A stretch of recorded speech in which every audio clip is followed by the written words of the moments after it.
Hi guys, morning. Dito tayo sa aking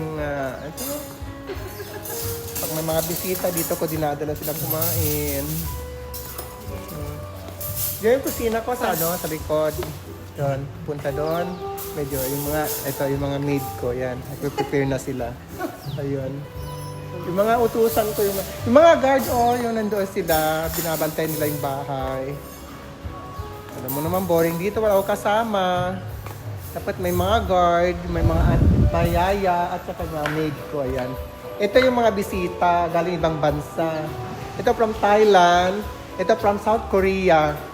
Si engineer, bibisita sila. Baka gusto niya bilihin yung itong lugar ko dito. Kasi parang nag-o-offer na siya. Secret ang milyon ha, secret. Share niya share niya daw sa Pilipinas.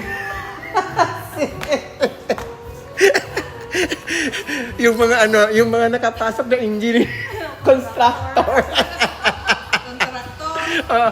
Contractor, yun sila sila. Kasali ba to siya? Hindi daw sa kanya pure na money niya.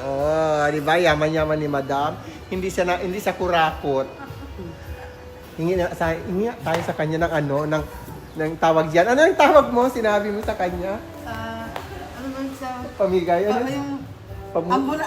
ambunan. Okay, baka maambunan tayo ng engineer. Yun.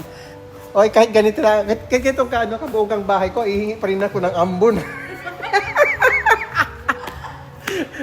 Ambon pa rin ako, Habang inantay namin, breakfast, ayun, nagpiprepare na ang mga yayas. Lutusan ko na. Yung chef sa loob, hinahire ko pa yun, ang taas ng sahod niya. Yung cement. Hindi kasi na 25,000 kina yon monthly niya. Free pa siya housing. Pwede padali niya ng family niya. Magbangka lang galing Pilipinas.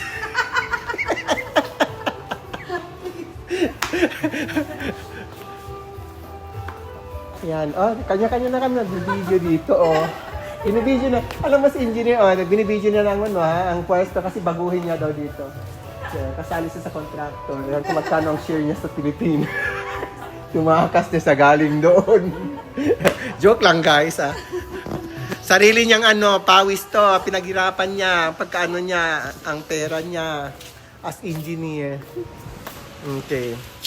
Thank you guys for watching this morning. Watch for my next video.